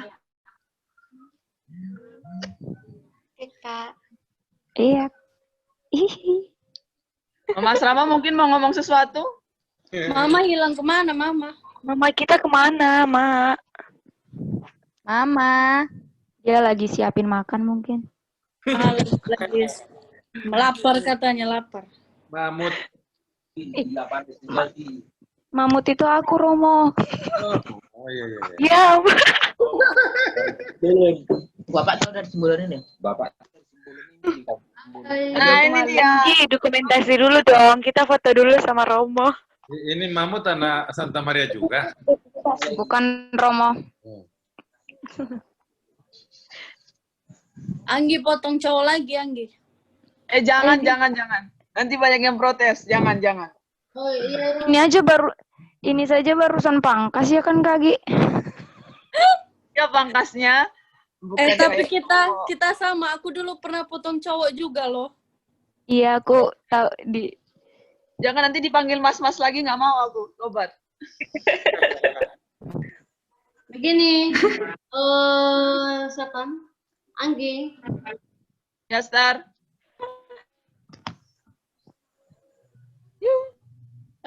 Kenapa itu? Kenapa, Suster? Aku dicariin lagi kayak kemarin. Hilang setengah hari. Nggak beri kabar. Novi, baru aktif kamera ya? Oke, Mak. Mau ngomong apa? Silakan. Silakan, Mak. Waktu dan tempat dipersilakan. Ini ada tadi masukan dari sahabat sekalian. Katanya mau jelaskan mengapa kita mengambil tema Tuhan adalah kasih hari Allah adalah kasih hari ini. Maaf ya, Romo kan kembali flashback sedikit. Mengapa kita memilih tema hari ini Allah adalah kasih begitu. Mungkin Anggi atau Maria Grace bisa jelaskan. Anggi ya. Karena sebelum Zoom diskusi dulu dalam grup kecil apa sih yang mau kita bicarakan, saya jawab. Anggi, please. Silakan, Kak Anggi. Walaupun aku udah tahu. Iya. Kemarin sempat banyak yang nanya sih, kenapa sih milih tema itu dan alasannya gimana. Emang sih ketika aku baca panduan BKSN, di dalam panduan itu nggak ada sangkut pautnya sih, pas milih-milih bingung gitu bacaannya. Karena aku coba berpikir realistis. Ketika Kak Maria Grace ngomong, kita awalnya kan kalian mau dibuat refleksi itu untuk lomba lektor, tapi nggak jadi. Tentang pewartaan atau mewartakan di era-era sekarang ini seperti apa dan bagaimana. Ketika aku berpikir, disangkut pautkan dengan Allah adalah kasih, kenapa tidak gitu. Aku memikirkan seperti ini, sorry ya ada contekan dikit soalnya pelupa. Allah adalah kasih. Dalam pelayanan, memang kita butuhkan, dalam setiap pelayanan, kasih itu sangat perlu dan penting. Allah mengajari kita untuk benar-benar mengasihi. Dalam hal pelayanan, bagaimana kita, istilahnya, menjelaskan, wait, bateraiku lowbat, bentar. Ada saja gangguan. Mungkin Mama Asrama bisa lanjutin dulu.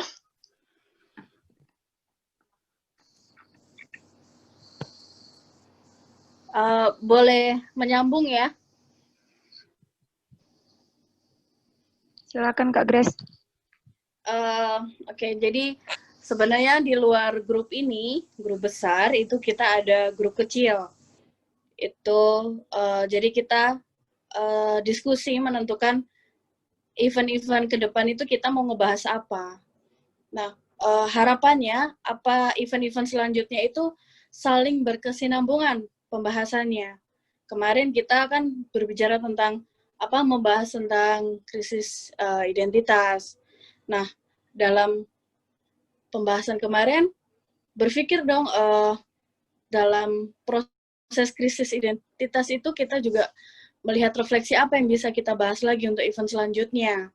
Akhirnya kita sepakat untuk membahas tentang tentang kasih aja, karena kasih itu cakupannya sangat luas gitu, nggak hanya dalam soal pelayanan, tetapi juga yang sering kita bahas di grup juga refleksi itu juga salah satu bagian dari kasih gitu. Makanya kenapa kami mengambil pembahasan, kita bahas tentang itu deh. Meskipun ada beberapa yang ngejapri, bilang, Kak, kenapa nggak tentang relasi, maksudnya relasi sesama, misalnya pergaulan, atau kalau dalam masa-masa kalian sekolah, misalnya pacaran, atau mungkin relasi dengan orang tua, kenapa nggak membahas yang seperti itu? Itu menurut saya nanti proses lah ya, ke depan kan kita event nggak berhenti di sini aja. Ke depan harapannya kita semakin merangkul sahabat-sahabat MSC yang dari Sabang sampai Merauke.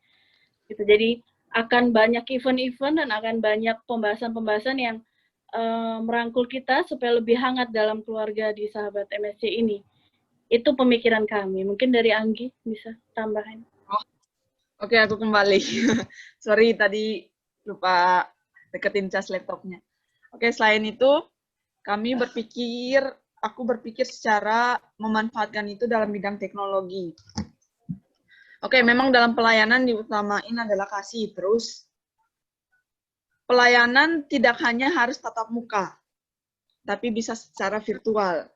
Kita bisa memanfaatkan segala macam teknologi yang ada di era modern seperti ini, seperti handphone, laptop, komputer, dan lain sebagainya. Dalam hal media, baik media cetak maupun online, sosial media, dan lain.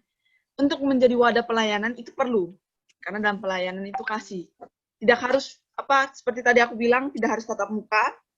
Melalui virtual seperti ini, kita sudah seperti bisa dibilang berbagi kasih. Untuk suster juga, melalui virtual itu juga penting. Bisa menjangkau segala macam orang untuk pelayanan. Seperti halnya di grup.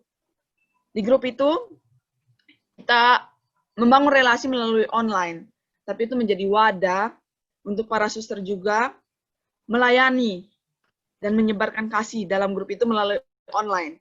Tidak hanya suster, kita juga bisa mewartakan kasih itu dalam grup itu. Secara virtual maupun tatap muka. Jadi, kami memilih Allah adalah kasih karena itu.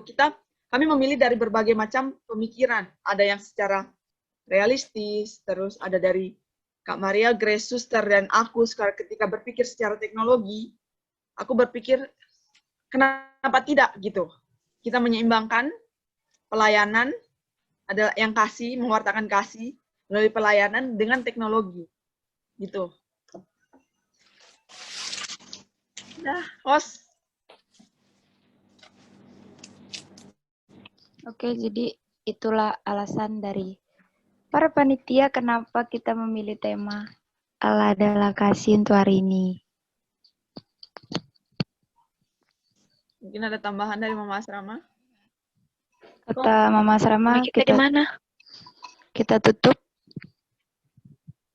Apa sudah sampai di sini saja atau masih mau lanjut? Mama bilang tutup saja. Oh iya.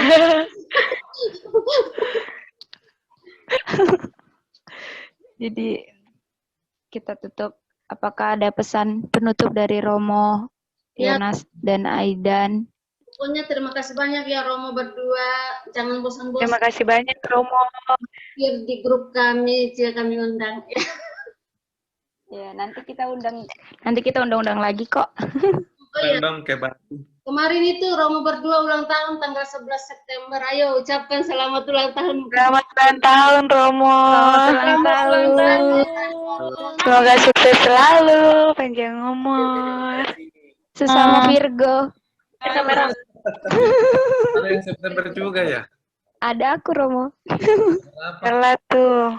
Adekku. 4 kemarin ya. Iya, Mama tahu aja. Pasti melo ya, melankolis. Iya. Enggak, Romo. Apa? Jangan dibuka-buka. Tapi orang Virgo jujur loh. Amin. Ya. Yang Pisces juga, ayo. Anggi. Anggi no. Jadi bahas. Aries ya. Kenapa tuh? Anggi Aries. Bukan ya, salah. Bukan Aries kamu. Siapa yang Pisces di sini? Mama salah. Ada Siapa yang Pisces di sini? Angkat tangan. Saya.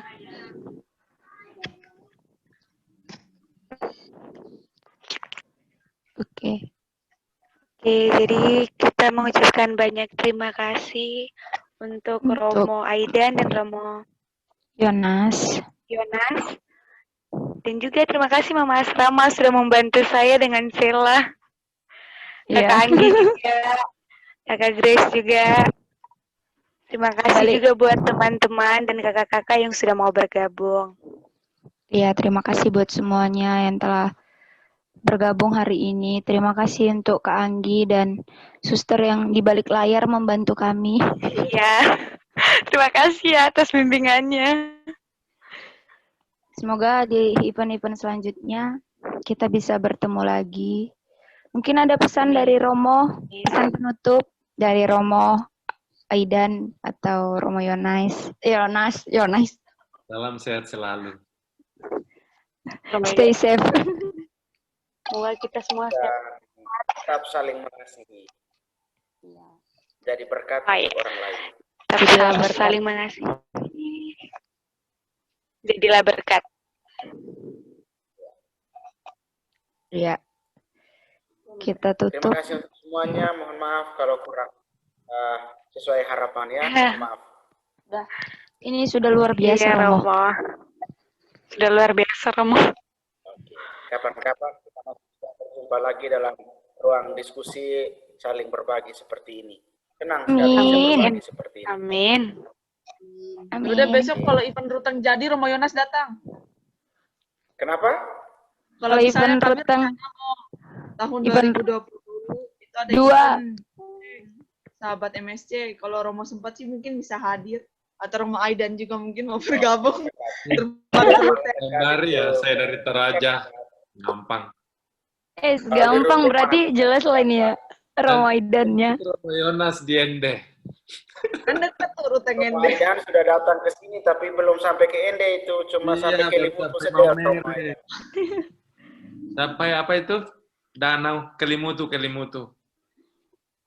Romo Aidan masih punya utang sama Ende. Ya. Kalau gitu utangnya lagi ke Papua. Udah ke Papua, ke Maurauke, Timika. Ke Medan sudah Romo. Utang ke Jambi. Siapa yang belum kaya Romo? Medan mau. Medan belum. Medan punya teman di sana saja. Saksang. Saksang ya Romo. Kalau ke Medan nanti dimasakin Romo. Itu ya Sheila. Ini Bang Tunggu ya dalam kegiatan di Ruteng nanti. Event di Ruteng ditunggu nanti kehadiran semuanya. Iya. Amin. Amin. Itu Salam untuk Asrot di Medan. Pastor Asrot dan Pastor Jos Gultom. Ya, Jos Gultom. Kalau kami kenal Romo. Romo Aiden kenal Pater Paultan nggak? Pater siapa? Paultan PR.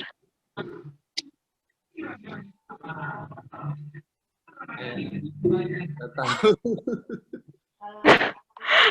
Iya, aku kira tahu. Mana dia tugas? Mas Rama sudah Kemarin tugasnya di Sorong, tapi udah dipindahkan ke Jayapura. Seminarin enggak? Enggak. Seminarin mungkin kenal.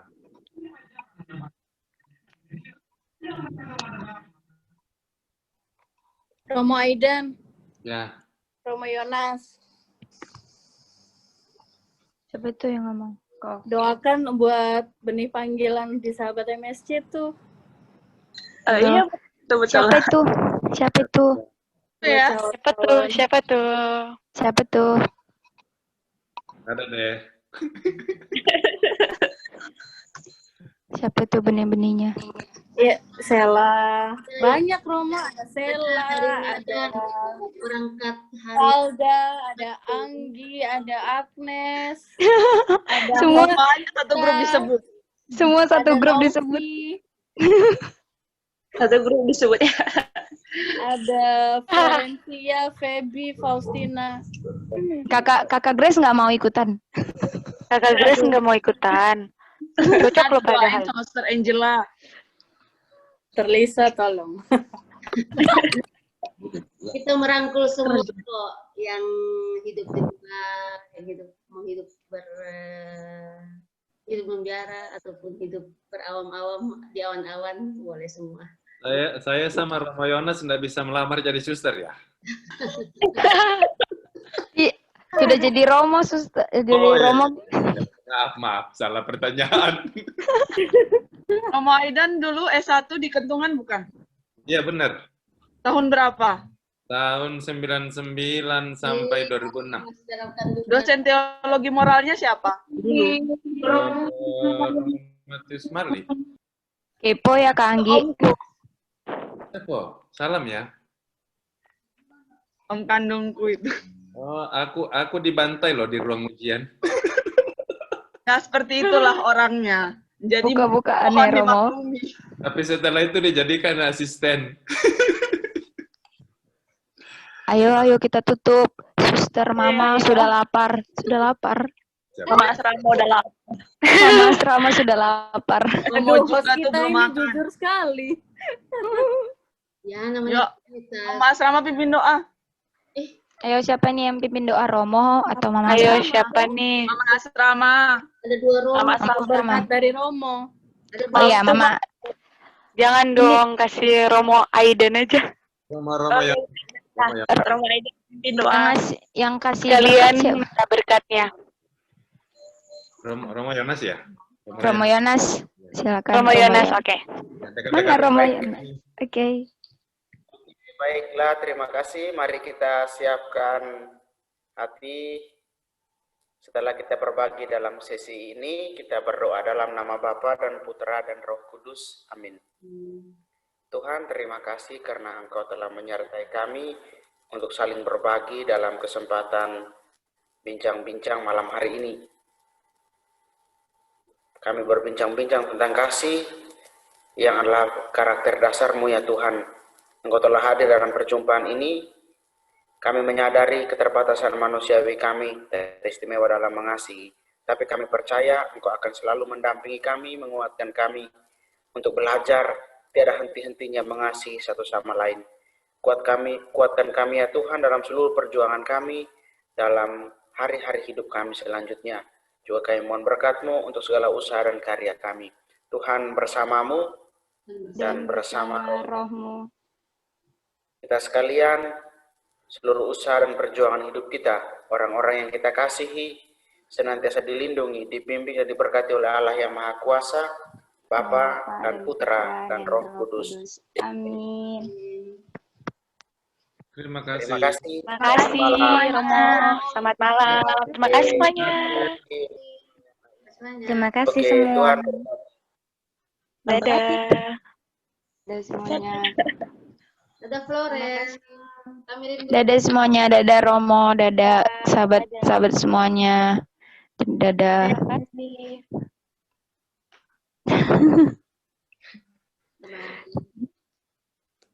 Dadah tapi nggak ada yang out. Aduh ini Saya nggak rela. Dadah.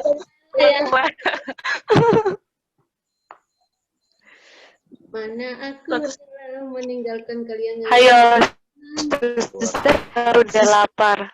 Suster sudah lapar. Tidak, masalahnya jam 4 nanti ada misa. Sekarang sudah jam 3. Nah, sejam sebelum misa kan harus tidak boleh makan. Oh iya. Oh iya, betul. Jadi sudah tidak sempat lagi makan, Suster. Jadi Lapar, woi, lapar. Di sini udah mau tidur. Udah mau jam 10. Oke, dari saya kami terima kasih banyak ya adik-adik sayangku, anak-anak. terima kasih semua. Dadah semua Romo, Mama. Oke, Romonya sudah. Dadah Kami semua. rindu suaranya Floren dengan Novi ini hari tidak bersuara dengan Farda. Farda, bagaimana mungkin kau tidak menang hari ini?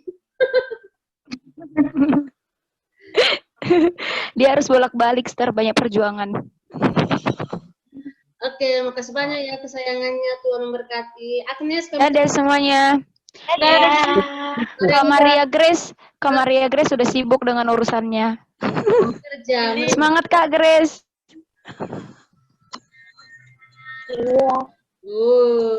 Bye-bye semuanya. Bye.